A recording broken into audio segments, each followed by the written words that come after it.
Over here. All right, gentlemen, go ahead and answer your questions. Marco, start it off. All right. Hey, Trevor. Been a lot of stuff being said between you and Caleb. Caleb said in a few interviews, like, hey, where did this come from? On his end, he said, hey, it's because Trevor's been saying some stuff. He called me a quitter. On your end, where did this? I don't know. Is it animosity? Is it trying to get under his skin, or was there something in the past that rubbed you off the wrong way about Caleb? I don't know. He was giving me that vibe. I saw it in Canelo, within the Canelo fight. He goes, mid-fight, I'm a pretty good fighter, huh? Like, at that point, you already quit. You're like trying to be friends with your opponent, and like, that's all fine and dandy after the fight. But during the fight, like, it showed me that he quit in that fight. So, it is what it is. I have respect for Caleb, but at the end of the day, come fight night, like, nah, I'm coming for you. I'm coming for you. You mentioned at the face-off that you had like a nervous aura to you, that you're very, shaky, and what's your response to that? Man, I don't know. He can say whatever he wants at the end of the day. Like, he can think that all he wants. I'm not even worried about him, bro. Not worried about him. I'm training really hard. I'm dropping sparring partners, and it's hard to keep him around. So, I mean, I don't know if he can say the same, that he's training as hard as I am, but we're going to see. We are going to see. That's why we fight. Trevor, what would you say is Caleb's best attributes? Say he has a good jab. Mm-hmm. It's a good question. He's got a good jab. His ring awareness is, pretty good. He knows when to move, when to stay in the pocket. So we're gonna look to, lower his jab, lower his awareness of the ring, and that's pretty much it. With you being a professional boxer at such a high level, what's your thoughts on Ryan pleading guilty to the commission for taking PEDs, and have you ever fought anyone that you know of that was on PEDs? I really don't have too much to say about the Ryan situation. I don't know what he's been through. Caleb mentioned what happened with me about 10 years ago, and I've already addressed it. Tainted supplement, and it was a roller coaster ride. So I don't know if that happened to Ryan or not, but guilty is guilty, like, bottom line. So you make sure you serve your time, come on back, get back in there, and make sure that you don't make the same mistakes again. What do you make of Caleb bringing that issue back up again? I think he's just trying to get in my head, which is fine. We're being tested by Nevada Athletic Commission and VADA, so if anybody has anything to say about it, there ain't nothing to say about it now. So, Trevor, you kind of made a political statement back in Beverly Hills when this fight was announced. Why'd you do that? Why was that important to you? I really love this country, and at the end of the day, I want this country to flourish, and I want families to do better. I know countless families right now, friends, that aren't doing well. They can't afford rent. They can't afford gas. They can't afford food. And at the end of the day, you can vote however you want, but I want people to get out and vote, and I want to bring awareness that, hey, we have the power to change the trajectory of this country. And also, people like the fans quickly drew like a juxtaposition between you and Caleb. Like, he's the urban guy, you're the middle America, MAGA guy. What do you think about that? He's from Tennessee. Right. I don't really know where he's from, but I guess he's from the trailer park in Tennessee. So I think we're pretty similar.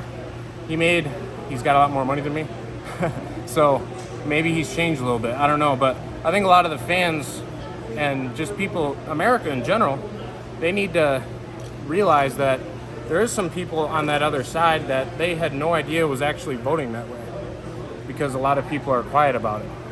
Trevor, you have an extensive amateur background, been in boxing for a long time, but the majority of the fans that are going to be watching this fight aren't familiar with you.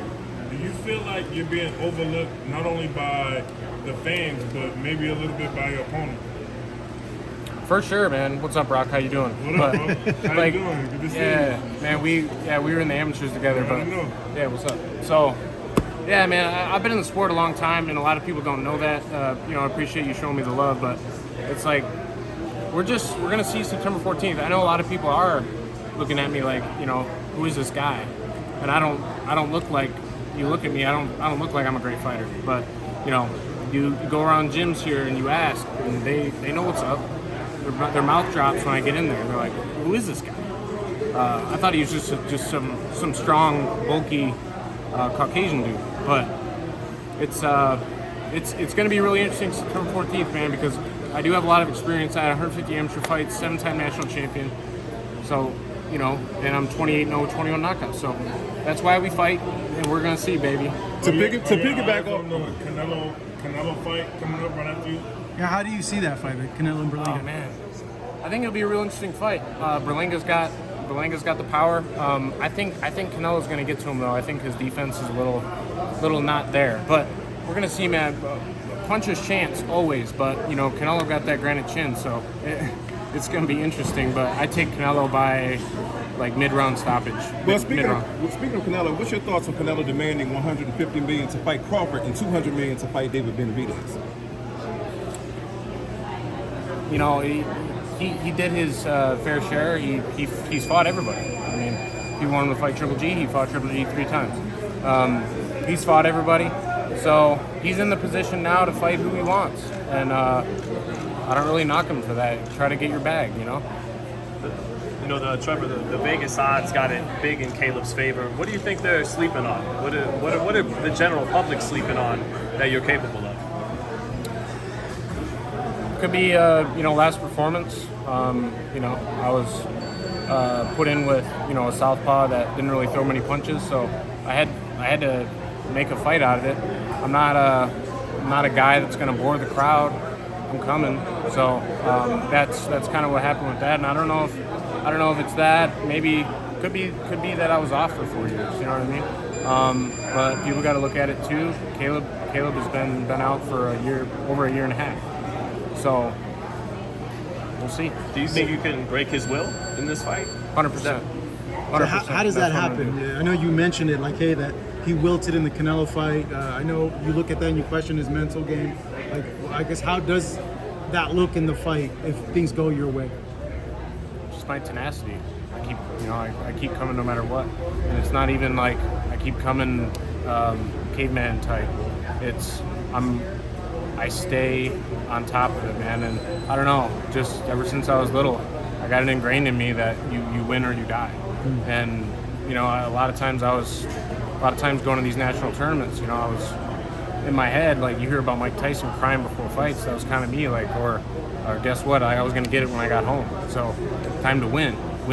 So that's me and my family, and I want to glorify God, and I want this bad. I want this really bad. I'm worried. It's my future. It's everything.